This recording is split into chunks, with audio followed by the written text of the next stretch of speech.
Xin chào quý anh chị và các bạn. Hôm nay Khanh sẽ làm một cái video chia sẻ về cái cách sử dụng hộp số của chiếc xe Volvo XC40 và Khanh đang ngồi trên xe đây.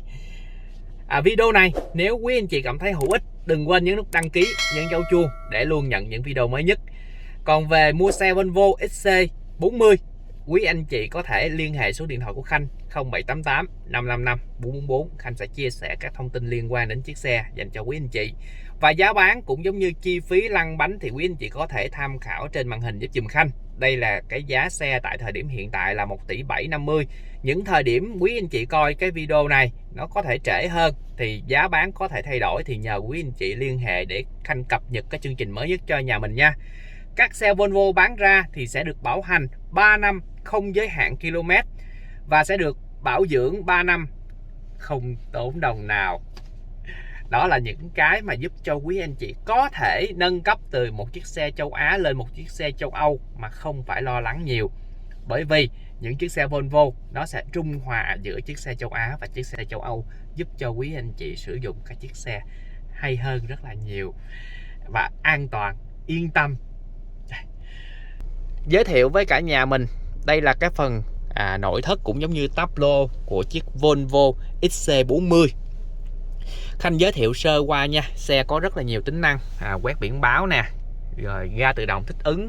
Đây, mình ga tự động thích ứng này mình bấm vào nè, nó sẽ có hình các chiếc xe, mình có thể tăng giảm cái hình chiếc xe trên đây. Rồi, cái về hệ thống bản đồ này, có nhiều anh chị hỏi Khanh là cái bản đồ này có cập nhật hay không, thì Khanh xin phép chia sẻ đây là hệ thống bản đồ do Nokia phát triển và Nokia bây giờ thì không còn nữa, thành ra hệ thống bản đồ này sẽ không được cập nhật. Rồi, nó chỉ mang tính chất tham khảo thôi, thành ra là những cái biển báo này nè nó cũng đi kèm với bản đồ, thì nó là những cái dữ liệu cũ. Thì góc độ của Khanh á, là Khanh khuyên nhà mình là nên sử dụng cái Android Auto và Apple CarPlay, tại vì chiếc xe của mình có Android Auto và Apple CarPlay rồi. Trước khi lái thì nhà mình nhớ đeo dây đai an toàn giúp dùm Khanh. Và Khanh có một cái lưu ý, đó là các xe Volvo bán ra tại thời điểm bây giờ thì hệ thống dây đai an toàn là không phải dây đai an toàn cơ, mà nó là dây đai an toàn điện tử. Có nghĩa là khi mà quý anh chị đi vào cái chỗ mà xuống dốc cầu mà tốc độ nó đang cao thì cái chiếc xe nó sẽ rút cái dây đai an toàn lại để cho mình không bị hẫng, không bị rơi ra khỏi cái ghế đó. Thành ra quý anh chị lưu ý giùm Khanh là xe sẽ có những cái tác động như vậy, mình không phải giật mình nha. Khanh nói trước để mình lái xe là mình mới vừa làm quen thì gọi là không bị bất ngờ. Rồi, một cái nữa Khanh muốn nhắc nhà mình là xe có hệ thống đèn tự động, thì khi mà để thì mình nên để auto luôn, hoặc là đi lên đây thì nó sẽ có hệ thống đèn thích ứng tức là tự động cụp đèn xuống khi mà gặp xe đối diện vào ban đêm để không bị chói mắt. Mình có thể tắt mở hệ thống mà xoay gì nè. Còn mình đừng có để cái chế độ cơ, tại vì để chế độ cơ này ban ngày nè thì cái phần độ sáng của màn hình đó, nó sẽ tự động giảm xuống, là do khi mà để chế độ cơ thì xe sẽ hiểu là mình đang chạy vào ban đêm, mà đang chạy vào ban đêm thì cái nhiệt độ ánh sáng này nó phải giảm xuống để giúp cho người lái không bị chói mắt. Đó là những cái mà Khanh muốn chia sẻ với nhà mình, nên để auto tại vì xe mình có chế độ tự động rồi. Còn về cái phần gạt mưa thì mình để chính giữa đây, để vị trí số 0, gạt xuống một lần nè, gạt xuống theo tốc độ nè, đó, gạt xuống một lần nè, rồi nó về 0 là nó đang ở chế độ auto rồi. Còn về độ nhạy ở trong, tức là mình chỉnh cái dòng này nè thì mưa nhỏ nó cũng gạt, còn nếu mà mình dặn xuống thì mưa lớn nó mới gạt nha. Đó, cái đó là những cái mà Khanh chia sẻ với nhà mình để mình có thể làm quen với chiếc xe tốt hơn. Rồi, đối với cần số của Volvo, trước khi chạy thì Khanh cũng chia sẻ với nhà mình, đây là cần số điện tử. Thì khi mà cần số điện tử là quý anh chị có tắt máy thì tự động cần số nó sẽ về P luôn. Quý anh chị gần như không cần thiết phải bấm nút P này khi quý anh chị tắt máy. Đây, Khanh đang ở chữ D nè. Khanh đang chữ D, Khanh bấm tắt máy nè, nó sẽ tự động về P luôn. Đây, thấy quý anh chị thấy tiện không? Về P và kéo phanh tay điện tử luôn, cực kỳ tiện. Đây. Cần số điện tử thì nó sẽ khác với là cần số tự động cơ bình thường nha. Và để xài cái cần số điện tử thì tất cả nó đều phải qua cái chế độ N, có nghĩa là đang ở P, quý anh chị muốn về D thì mình phải gạt 2 lần thì nó mới về D, còn nếu không thì mình mới gạt có 1 lần thôi thì nó sẽ qua N, và gạt xuống 2 lần nó về D rồi. mà quý anh chị muốn về chế độ bán tự động thì mình sẽ gạt xuống một lần nữa. Đây, gạt xuống một lần nữa thì nó sẽ qua chữ M. Xe mình đang có 8 cấp số thì nó sẽ qua M cộng M trừ á. Thì nếu mà quý anh chị muốn chạy chế độ bán tự động để mình có tính thể thao hơn, hoặc là đi xuống dốc giống như đi đường đèo Đà Lạt á, mà mình muốn gỉ chiếc xe lại thì mình sẽ sử dụng chế độ bán tự động này. Thì mình sẽ gạt cần qua trái hoặc là phải. Đây, giảm số nè, tăng số nè, giảm số nè, tăng số nè. Đây quý anh chị coi nè, giảm số tăng số nè. Chế độ bán tự động khi quý anh chị chạy đường đèo á, thì Khanh khuyên quý anh chị nên để tầm số M4. Sau đó nếu mà xe còn xuống nhanh nữa thì mình gỉ xuống trừ qua M3. Khoảng đó thôi, chứ chưa thấy ai đi đèo mà đổ xuống bằng M2, tức là chạy số 2. Tại vì chạy số 2 cái dòng tua nó sẽ lớn. Quý anh chị khi mà chạy chế độ bán tự động mà xe mình gỉ bằng hộp số á, thì dòng tua nó sẽ lớn, có khi lên 2.000, trên 2.000 vòng. Thì cái đây là một hiện tượng hoàn toàn bình thường nha, không ảnh hưởng đến chất lượng của xe đâu. Rồi, kế đó thì Khanh giải thích tiếp là xe mình sẽ có phanh tay điện tử và auto hold. Phanh tay điện tử là khi quý anh chị đậu xe là tự động cái phanh tay nó kéo về, tắt máy là tự động phanh tay điện tử nó kéo lên luôn, giống như hồi nãy Khanh có làm cho nhà mình. Đây Khanh làm lại nha. Tắt máy nè, phanh tay điện tử P là tự động nó kéo luôn. Và khi quý anh chị đề máy lên, kéo cần số về D, đây kéo cần số về D, kéo 2 lần về D, đây phanh tay điện tử còn nè nha. Rồi đây D nè, bây giờ Khanh sẽ đệm qua miếng ga thì tự động cái phanh tay điện tử nó nhả luôn. Đó, và xe chạy. Đó. Chính vì vậy cái việc mà sử dụng phanh tay điện tử đối với các thế hệ này, móc lên là giống như kéo lên á, thì gần như là chúng ta không thực hiện nữa, mà cái việc lên và xuống là nó tự động hoàn toàn luôn rồi. Kế đó là auto hold, tức là chế độ giữ phanh tự động khi quý anh chị đậu đèn đỏ. Thì cái chế độ này nó cũng có cái hay là khi mà đậu đèn đỏ, khi mà đề máy lên nó hoạt động độc lập nha, mình nhớ bấm nó. Đây, bấm nó thì nó sẽ ra màu xanh nè. Cái chế độ này thì quý anh chị là chạy bình thường thì mình nên bật. Còn khi quý anh chị đang đậu đèn đỏ, quý anh chị đi đường kẹt xe á, Khanh xin lỗi, quý anh chị đang chạy đường kẹt xe thì nên tắt nó đi. Bởi vì khi mà tắt nó đi thì quý anh chị mới nhấp nhả cái chân phanh được, nhấp nhả chân phanh để xe mình nó chạy chậm chậm nhẹ nhẹ. Còn nếu quý anh chị mà để cái chế độ auto hold này á, thì cái xe mình sẽ dừng khi mà nó đủ điều kiện, là xe nó quý anh chị gà phanh mà nó về không á, là tự động nó sẽ dừng giữ xe lại luôn. Đó. Thành ra nếu mà điều kiện mà bình thường không bị kẹt xe thì nên xài. Và không xài trong trường hợp là mình sử dụng cái hệ thống đổ xe và ra vào tự động park in park out. Thì Khanh đã làm một cái video đổ xe song song, đổ xe vuông góc tự động hoàn toàn trên cái chiếc Volvo XC40 này rồi. Thì mình sẽ xem lại cái video đó dùm Khanh.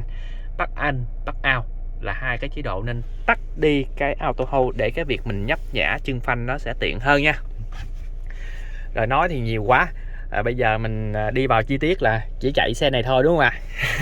Rồi bây giờ cần số về D rồi, phanh tay điện tử vẫn còn đúng không ạ? Rồi Khanh khuyên mình nên bật cái auto hold này để trong quá trình xài thì đường nội đô thành phố Hồ Chí Minh có đèn đỏ nhiều quá thì cái xe mình sẽ thoải mái hơn. Đây, đệm ga là chạy thôi.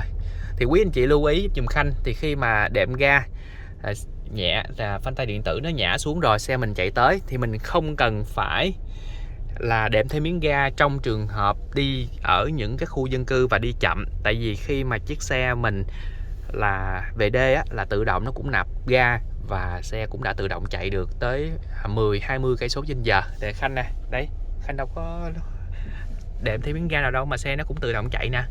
Đó, quý anh chị lưu ý dùm Khanh nha. Và khi nào mà mình cần thêm ga thì mình sẽ đệm thêm miếng ga để mình chạy tới.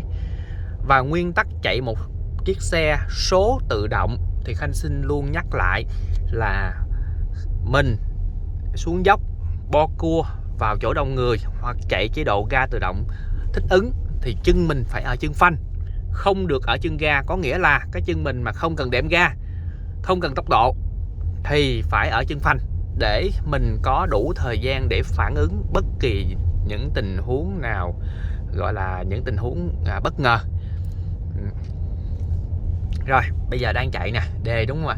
Thì cái việc mà lên từ số 1 đến số 8 là do cái xe nó sẽ tự động làm việc, quý anh chị không cần phải can thiệp vào trong.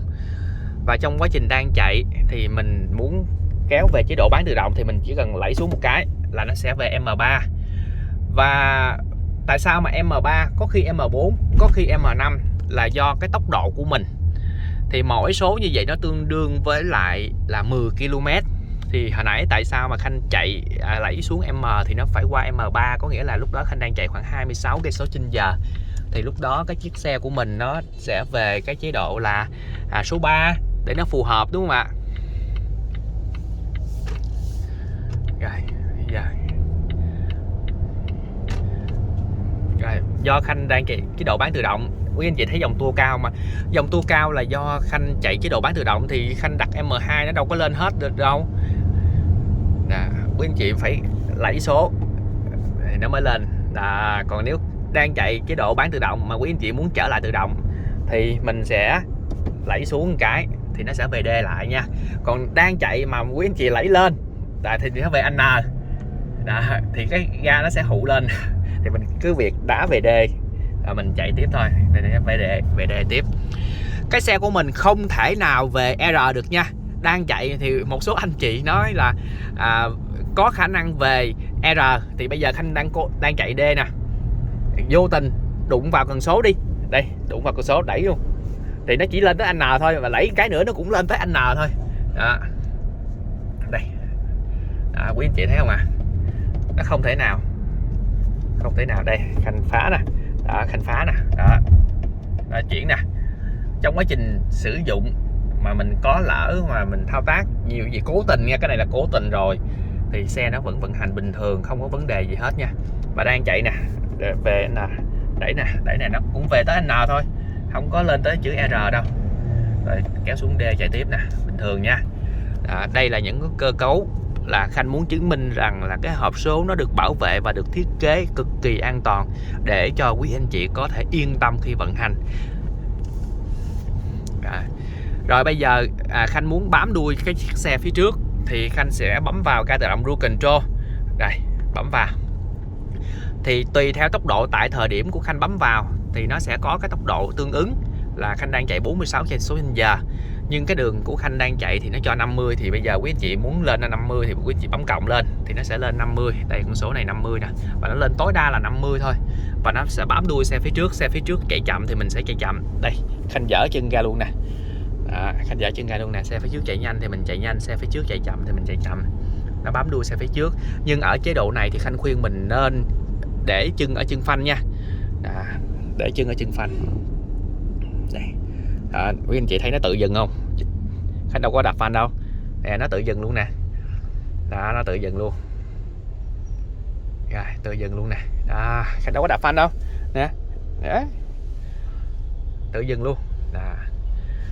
Để biết cái chế độ này nó đang vận hành hay là cái phanh mình tự đạp thì nó rất là dễ. Quý anh chị thấy cái hình này nè. Nếu mà nó còn là cái chế độ bám đuôi xe phía trước nó đang vận hành. Còn nếu quý anh chị nhấp phanh một tí, đây Khanh nhấp phanh vô nha, thì tự động nó sẽ mất nè, nhấp phanh nè. Đó, nó sẽ mất liền. Đó. Thì lúc này cái auto hold của quý anh chị sẽ kích hoạt. Cái chiếc xe của mình sẽ có thêm một tính năng đó là auto start off, tức là đây, chức năng dừng động cơ để tiết kiệm xăng. Nếu quý anh chị cảm thấy không thích đối với Volvo XC40 này, quý anh chị có thể tắt, nhưng các phiên bản cao hơn thì không thể tắt nha. Đây, tắt nó đi. Đó, thì nó sẽ không dùng cái chế độ là auto start off nữa. Một cái nữa Khanh muốn chia sẻ với nhà mình là mình đang mà mình rất ghét cái chế độ tự động phanh của xe, tại vì đôi khi nó sẽ làm mình giật mình, thì mình có thể tắt đi cái chế độ tự động phanh đi. Quý anh chị lưu ý dùm Khanh nha. Rồi, rất là nhàn, chạy chế độ này nhàn cực kỳ luôn. Đó. Đây Khanh bấm lại nè, ga tự động Cruise Control. Mình có thể điều chỉnh đây là khoảng cách nè, quý anh chị có thể bấm thu hẹp khoảng cách hoặc là tăng khoảng cách lên. Rồi bây giờ đèn xanh rồi, đệm ga. Nhớ đệm ga, tại do xe dừng lâu thì mình sẽ phải đệm ga nha. Đó, nó sẽ bám đuôi xe phía trước nè. Mình có thể đặt lại 45 50 gì đó. Bám đuôi xe phía trước chạy nhiều mình chạy nhiều rất là nhàn.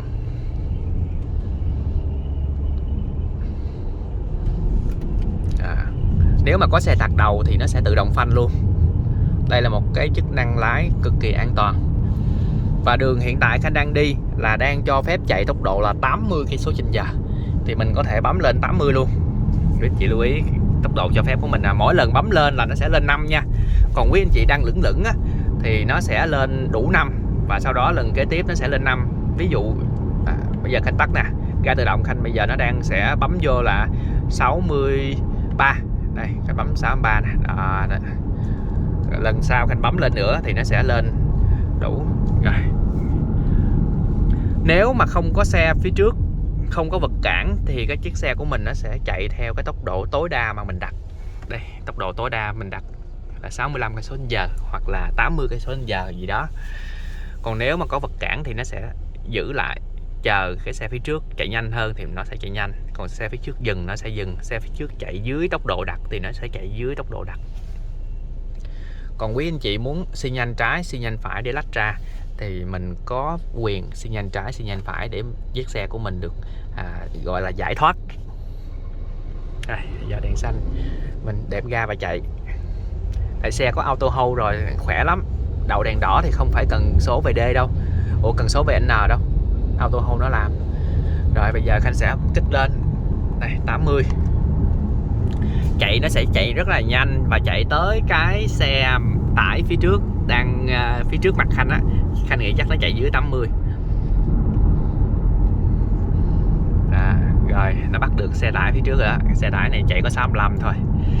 Nhưng mà giờ Khanh không muốn nó bám đuôi xe phía trước, Khanh xi nhan nè để qua lên nè. Tại vì quý anh chị mà không xi nhan á, cái vô lăng nó sẽ gị lại, nó hơi gị nhẹ thôi. Bây giờ Khanh sẽ bắt cái chiếc Camry phía trước. Xe phía trước chạy 75 km/h.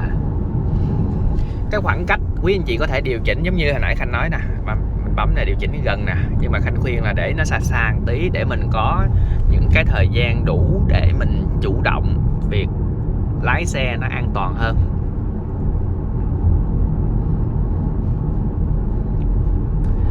Lái xe dễ không ạ? Rất là dễ. Wow. Đó, ví dụ đi tình huống này, giống như tình huống này, nếu mà mình sơ ý mà mình quên để ý thì quý anh chị thấy không ạ? Mình sẽ có cái gì đó ngay chiếc xe tải đang đậu với hệ thống này thì nó sẽ tự động phanh luôn.